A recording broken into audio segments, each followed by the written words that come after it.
was done and that we found out there's a reason for it. Typically, you just don't. The reason was 3 years ago, we asked for it, you said we were gonna get this, in 3 years, 38 months, you said, we still haven't got it, and we're just, people who have been here those 38 months is just surprised and saying, okay, we're gonna get something, and then you say, well, I really don't have nothing, we're gonna continue to look into it. 38 months ago, you told us the same thing, and we, Not true. Councilman Ramsey just said the same thing. This was a criminal investigation, a criminal situation that I couldn't even tell you was taking place. Hold on, let me finish my point. The district attorney filed charges and took someone to court. You're telling me I was gonna do what? It took about over 2 years from initiation to culmination. So when you say 38 months, that's the day I was elected. And I didn't even know at that time that these type of things were taking place. Now, maybe you did because you were working, you were on the council, but I didn't, I just got in. And this went back long before I got here. So I'm focusing on a specific time and problem that was discovered. Now, if you discovered something else and you need to argue, then you do so. But this is on this time frame and this issue. Thank you. Councilman Randall. I'm gonna just bridge the communication real quick so we can move on. What Councilman Rose was referring to is when we said, when we discussed this issue when it first came out, we were, maybe I'll speak for myself, but we were under the impression that once the investigation was concluded, that the information that the Rangers used to make the findings that they made were going to be presented back to us. And so we never received that. That was my assumption. I guess that was Councilman Rose's assumption that was what was going to happen after the investigation that was concluded. No, and that's a perfectly good one, but the challenge is, it was a district attorney's investigation, and that's not something I had information on until I was actually called to testify. That information, I don't have that information to this day. So I wouldn't be able to bring it back to you. Councilman Johnson. I move that we move on with the agenda. Item 6, discuss, Rita Brown, you want to speak on item 6? You speak, we're here.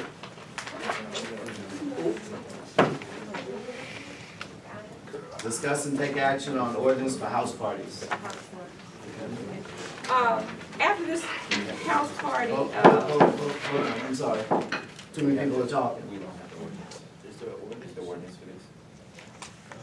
Councilwoman Williams.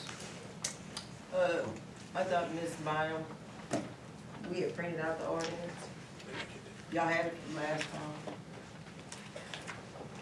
So I guess my question is, this item was on the last agenda. What The was- reason it was brought back was because citizens, residents had asked for it to be put back on the agenda, and I contacted Mr. Jack, the attorney, and he said the residents could request it, but the council member had to put it back on the agenda, so I put it back on the agenda for that reason. So, just for the citizens who weren't here in the last city council meeting, our discussion on this item, we discussed that most of the issues that take place with house parties are already covered under our current ordinances as far as noise and crowds and noise gatherings, as well as the law. There are laws that are out for noise and traffic. And so this died in the last meeting, just for the record. And actually, the ordinance that Mr. Zach drew up is not even close to the ordinance that's currently on the books for notice. That's where he went and got the information that was not there to do this ordinance for house parties. So it wasn't the same thing. But I know that There is, I'm sorry. I know there's a current ordinance of laws. I don't see Officer Ross. He that was the discussion last time. Yes, Councilman. So, I don't have a copy of the ordinance, but I have a copy of what we passed. It says discuss takes action on ordinance for house parties. Councilman Rowland motioned, that was seconded by Councilman Jones, to take no action on item 11. Councilman Jones had an unreadiness to come up with a plan for students. It was unanimous, every city council member said yes, so the motion passed. I'm just telling you what the minutes that we just approved at the beginning of the meeting said. And so, Mr. Mayor, I'm can just I go ahead saying, and Miss, speak before y'all discuss that? Yeah, she's supposed to speak, we got deep into it, so, go ahead, say what you gonna say about it. Yeah, as Councilman Rowland mentioned, that the council agreed last time that you all would come up with a plan that was viable for both students and interested members of the community. In the community of Prairie View off campus, you have lots of working people and retired people who usually go to bed early, especially during the week. And I visited several people in the community, some of them are here tonight, and they were concerned. I don't think anyone is opposed to students having parties or house parties, as most people here will attest. When we were students, we had parties. But when we were students, 8 or 10 of us got into one car. Everybody didn't have a car, which is a problem. 8 or 10 of us got into one car and we went to a house party, and therefore there were only 3 or 4 cars parked outside. But there were people inside. No talking in the audience, please, go ahead.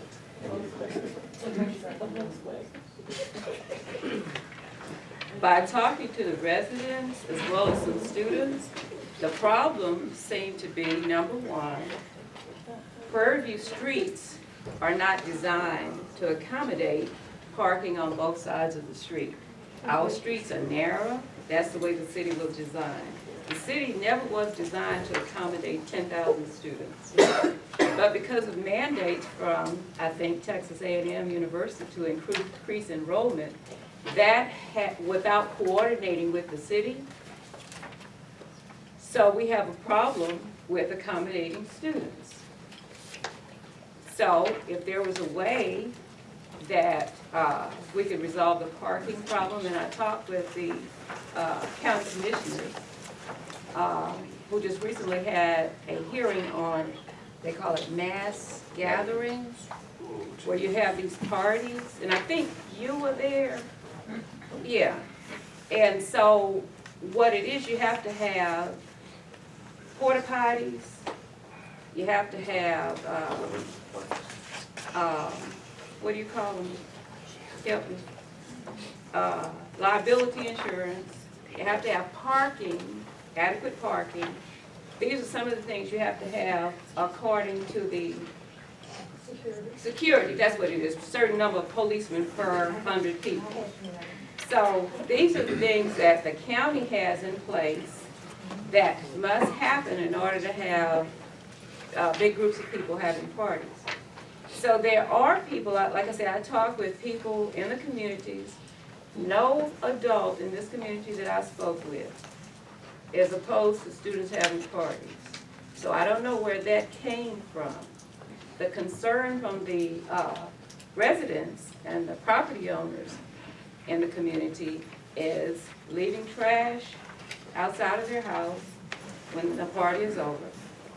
Parking, you have lots of people with health challenges, and the streets are so narrow. Can I have an extra time like you gave them? We gave you that earlier, we're on the agenda now, Mhm. wrap up what you're saying. Oh, okay, I will. Thank you. You're so kind. Anyway, so if we could figure out a way to have a parking space and someone can have a lot where you charge students $2 or $3 to park a car, you get porta potties, 2 or 3 porta potties and sit them out there. Somebody, whoever is sponsoring the party, get liability insurance in case someone gets hurt or killed. And then you can, there are 2, 3 people that I've talked with in the community who have large vacant lots that they're willing to work with students on and having their parties. And if you're interested in it, you can talk to me afterward. Thank you. One thing I want to say regarding the parties, because we all did them, and there are parties on my street, and by and large, the parties have been fine. Saturday night, there was a party and there was shots fired. That's on Clark Street. That's the concern. Several years ago, at parties, we had students get shot and die. We are concerned about that. Not you all having the same fun we had, you've heard that, we've done it. But we are concerned about your safety. And if those kind of things happen and it's in the city, they're gonna say two words that I hate the most, hearing on the negative connotations.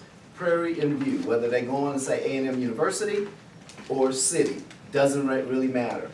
But we do want you all to come here, have your fun, and graduate and go on and do the kind of things that some of us have done. But we do and are concerned about you being safe. That's just a fact. That's my concern. I hear music all hours of the night and it doesn't too much bother me, but it does bother some people. The trash the next morning, that is a problem for a lot of people, and it should be. But you having fun is really not the issue. The safety and the trash, when those two are worked out, I'm sure we're good. Councilman Jones. I think some students wanted to speak, so I moved to allow Asante and Spring 3 minutes to speak upon item agenda number 6. Second. It's been properly moved and seconded that Asante, okay.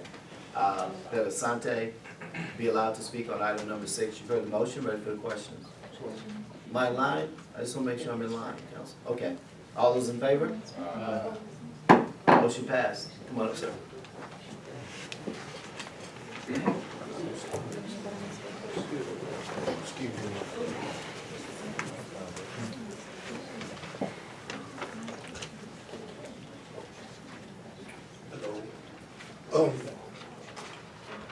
I just want to know how we went from house parties and then we started talking about the Mass Gathering Act. That's two different things. A house party is a home. Mass Gathering Act, excuse my voice, is when we throw the parties at the fields. That's two totally different things. In the Mass Gathering Act, we have to pay $800 for that off rip. And if we pass or fail, they keep $300. So that has nothing to do with a house party. Because I thought we was expressing concerns about a house. So like a residential area, a home, front door, not a gate in the pasture. So that's why I'm like, it's two different things and we addressing the one thing that's not on the paper. Yes, sir. Okay, and what he stated was, another thing is, what's being said to us is that, hey, parking is terrible, you're blocking my driveway. Hey, this is bad, trash, but out of trash, I can accept that. Because what we do is, people who leave their trash, they're inconsiderate, I understand that.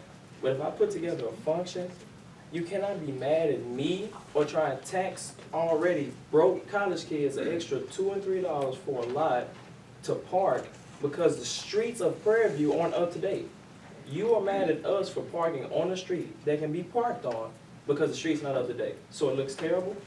You have no parking for us anywhere, but even if I do throw a house function, or even to speak on the Mass Gathering Acts.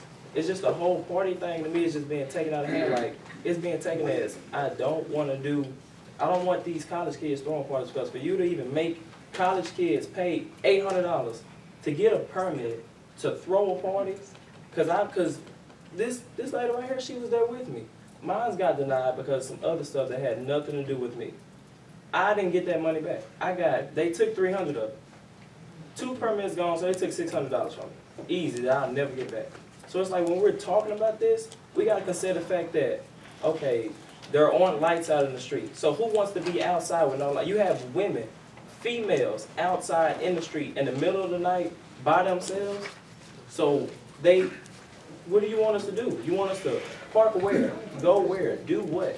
That's my whole question. How can y'all say, hey, you're parking in front of our driveway? Because A, I've never met any one of my people who come to my function say, oh yeah, I'm gonna park in front of the driveway. Because we tell them, don't park in front of the driveway. That's first. And second, once again, this parking situation. How are you gonna tell us, get a parking lot to walk another 1.5 miles? Because you're gonna put it in a spot to where we can't get to the house. That's just how it goes every single time. It's gonna be a spot by Valero when the house party is in Brookside. That's exactly how it's going to go, and everybody's going to look at us crazy when everybody just continue to do the exact same thing. So I'm trying to understand, like, where is the compromise between the city and us doing our functions that's not illegal? That's what I want to know. Also, the tow truck companies, the Reflections in Waller County Paint and Body, they come to us because they found out about the parties, and they come to let us know as long as all tires are off the street, off the road, completely off the road, we have no problem. So Pine Island, when we throw our little functions over there, the tow truck man comes to us personally and say, hey, make an announcement, like the last time, they sat in the back with the police officers, and they said, hey, in 15 minutes, if these cars are not moved, I'm towing. And he gave us exactly 15 minutes and towed. But I can understand the on the street thing, but like it's a ditch, so you want them to park 40 yards down and then walk up, and then it's a possibility they get hit by a car, you know? So it's just like, still, I want to know the difference between the house party and then the field parties. So I got two, I guess I got a statement and I have a question, I guess my question is, when I look over the ordinance, it doesn't identify what a quote unquote house party would even be considered. So if I'm at my house and I turn my music all the way up, and I'm inside my house drinking and dancing, is that considered a house party? Then my second question is, I can't see what's in this ordinance is not currently covered by either current ordinance or state law. Every issue that we address about house parties is either, we started addressing those 3 years ago with our ordinances as far as noise and music, and so we covered the noise of people's voices, we covered the levels of the music. And then the only thing that's not covered, I guess, would be the trash. But as far as traffic, that's governed by state law because you can't impede traffic. Period. So yeah, that's law. So if a police officer comes down the road and the traffic is being impeded, they should be writing citations. That's law. And so if a person chooses to have a party at their house, whether it's me, whether it's a student, whether it's somebody who's 80 years old and people don't comply with regular state laws, and that's an issue of compliance and enforcement. And I don't see where this ordinance differs from what's already in place. So, I think we have, well, there's someone else who wants to speak to this issue. I just want to say, I want us to be clear on what we're talking about. There's a house party, which this says house party, and then there's a mass gathering ordinance, where they're two separate things. Right. This ordinance, as Councilman Williams says, it's supposed to codify all our ordinances. Again, there is already ordinances on loud noise, as what council stated. The only difference in this current ordinance is in who gets the fines. That's what I read.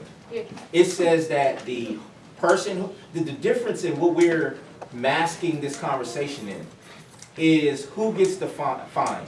Currently, right now, the person who would get the ticket would be the person who currently rents or lives in that place.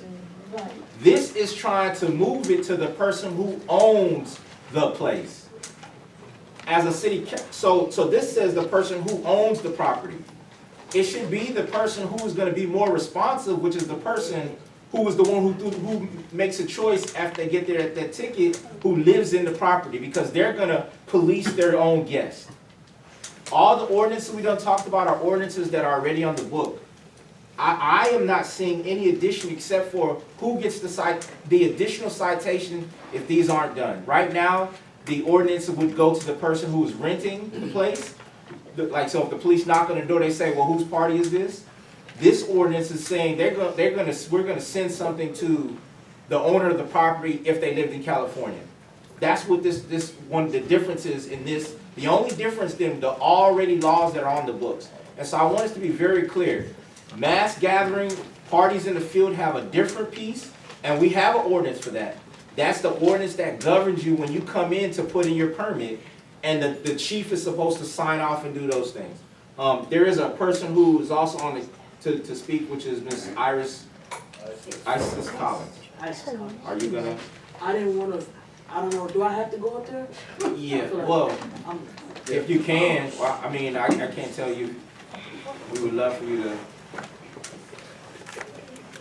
I didn't wanna say too much, I just wanted to, as far as what I'm hearing from the other citizens of the community, basically you already addressed the noise, you've addressed the parking as far as the tires can't be in the street or whatnot. If it's about trash, if it's only solely about just trash, if that's what we're saying, it's nothing for Prairie View students, for myself or any of the student leaders to form a committee for us to come and pick up the trash right after the party. Whether, and I think the biggest problem is, and what I'm hearing from Asante is that instead of, from my understanding, the officers are supposed to give tickets to those who park in the street on their cars, but rather the officers are shutting down the whole event. So that's where the conflict is. Well, So where's, so, if it's 40 cars, right? The best way for them to manage 40 cars parked around is to disperse things together instead of trying to go one by one and put a ticket. That's being efficient, right? If it's on the responsibility of the party goer to make sure that the people that they have at their houses are complying with not only the ordinance but also state law. So I made the example at the last meeting that I went to a party over. Well, I didn't go to a party. I was dropping off some of my students, and there was a party going on. Oh, wow. But the thing about it is, I didn't realize there was a party going on until I got across the street where I dropped my kid off. The party was quiet. There weren't people standing in the streets, but I saw people walking inside. That's why I was like, oh, okay, it's a gathering. But they had made sure that the people, that the traffic wasn't impeding the traffic ways. I could drive through there with no problem. There wasn't a lot of noise. There weren't people out in the streets yelling and screaming. So if you're gonna, and I feel like we have to be sure that we're being fair and we're being consistent across the board, because if Dr. Brown wants to hold a party at her house, she's gonna make sure that the people aren't parking in the streets. She's gonna make sure they're not in the streets, loud and drinking. And so we just have to be sure that we're being consistent and that we are taking responsibility for the people that we're bringing into our house. so there was a party recently that was in someone's backyard, right? So when you have, this is what I mean by viable solution, because when we have parties and gatherings, I think it's pretty clear that most of the students will be there, right? To a certain degree, we all know that at least 300 students will be there. That's not. We're students, this is a college town, what is the expectation? What is the expectation? What is the expectation? Hold up. We have someone speaking at the podium. That's the only person that should be speaking right now. Go ahead. I'm just asking for what is the valuable solution to, if we know that it's considered a mass gathering, but it's in the backyard of someone's house. So is that considered the same thing? No, that's not the same. So I would say, again, but this is the thing. Not too many people's homes hold 300 people, right? So that's not, so that's the difference. Now, if you have people in the backyard, and the police ride by and they see 300 people, that's not the problem. The problem is, one, does the noise, we have a decibel meter, did it reach that? If the answer is no, then the party's okay. If there's no people outside in the front yard and the police there's no one blocking and impeding the street. But again, this is just a solution. We can hold the town hall for the solution. All right. Y'all just vote it down and keep our agenda. Well, But there was a concern, though, I want to share with you and answer your question, that the police really, because you are students, we try to bend over backwards not to ticket and not to tow, because the tows, they leave the city. We don't have a tow lot here. So the city doesn't benefit from towing you, and you're our students. We don't want those cars towed. So those things do, and I know one instance a while back, it was shut down because there were so many and they didn't want to, tow that many cars. And it was like, I don't know, about midnight, not, late, but they shut it down rather than have those tow trucks come through, because those tow trucks are not in the city of Prairie View. Yes, sir. Is there a motion? Mr. Mayor, Council. I move that we have no action on item number 6. Second. It's been properly moved and seconded, no action on item number 6. You've heard the motion, ready for the question. All in favor? Opposed? One opposed, Councilman Williams. Mr. Mayor, I move that we move item agenda number 14 of Full City. Actually, I move that we move the rest of our agenda before. Sorry. I move that we move item agenda number 14 before City Council. Okay, why don't you move city council and mayor reports to the end of the agenda, that's what I understand, but that was the motion which I made. Motion dies for lack of a second. Go ahead. I'm Mayor. Councilman I Randall. move that we remove city council reports and mayor report to the end of the agenda. Second. It's been properly moved and seconded that city council reports and mayor's report be moved to the end of the agenda. You've heard the motion, ready for the question. Question. All those in favor, say aye. Aye. Aye. Okay, opposed? Yeah. Okay, 2 opposed, motion passed. So we are going to item 7, all right? Item 7, discuss and take action on Community Engagement Board Ordinance 2019-1014-002. Councilman Wallace.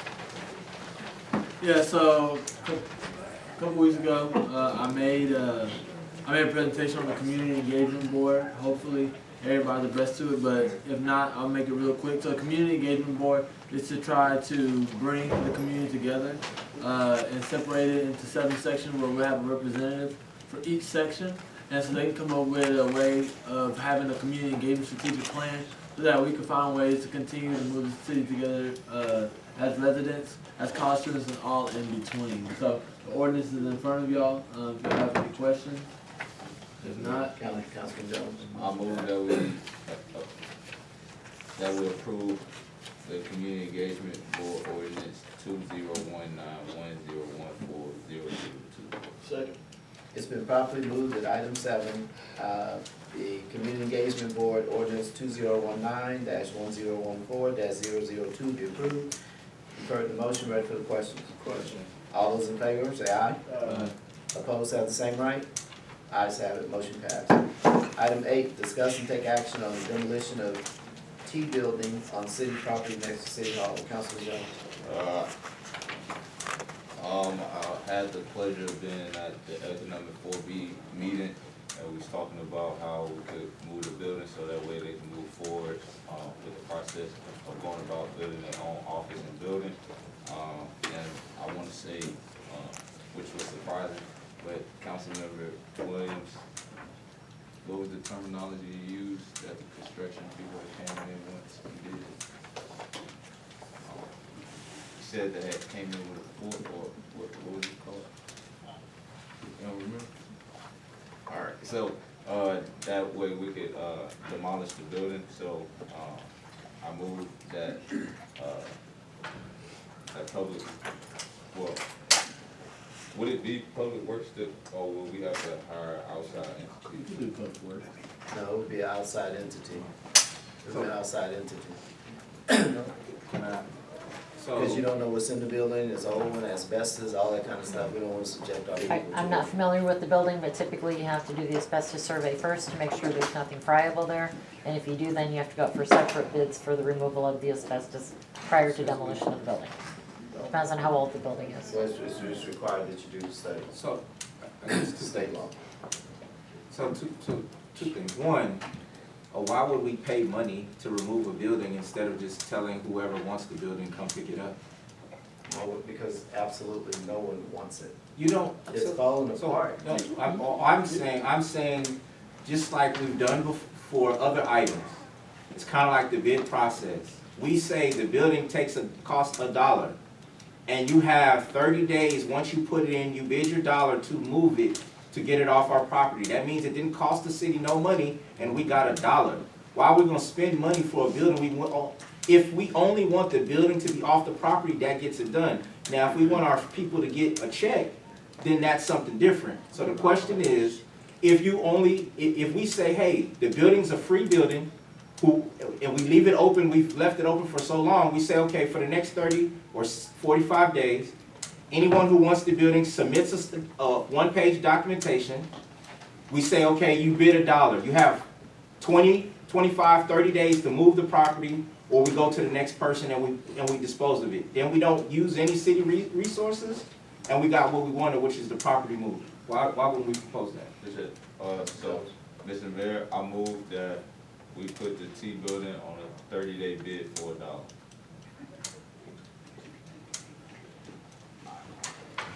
Second.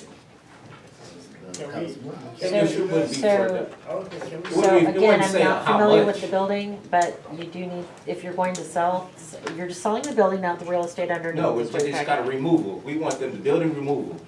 So they can come get, if anybody wants the building, and we don't wanna put $1, they would put a bid.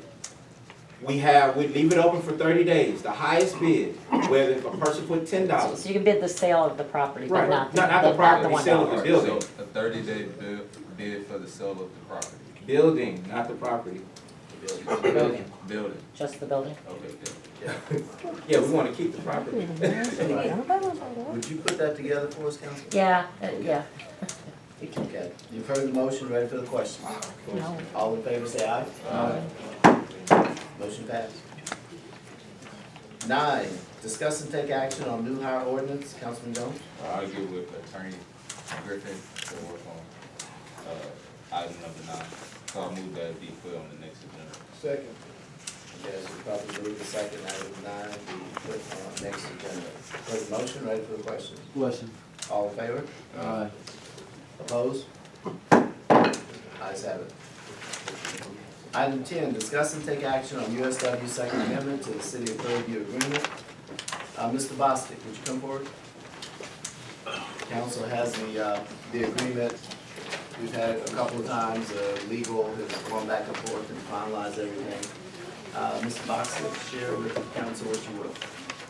Okay, so it has come to our attention that currently the USW Utility Group temporary extension agreement that was signed back on June 6th of 2019 is currently expired.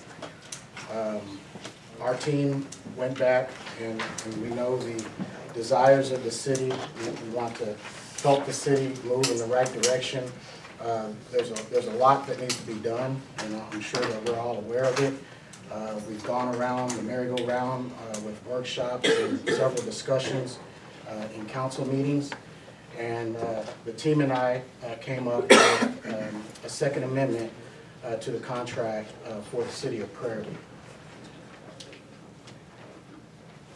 Has everyone had an opportunity to review the contract? Yes, essentially the one we've been going back and forth on while legal was, it's finalized. Go ahead. Attorney Sarah, have you looked at this? Attorney Zach has approved the form, yes. So, I have Mr. Mayor? Councilman. So I have some concerns, but not necessarily concerns with the contract. We're asking us to approve this contract that will move forward. It's you're not asking for the current extension right now. You're asking us to approve this as is. That is correct. This contract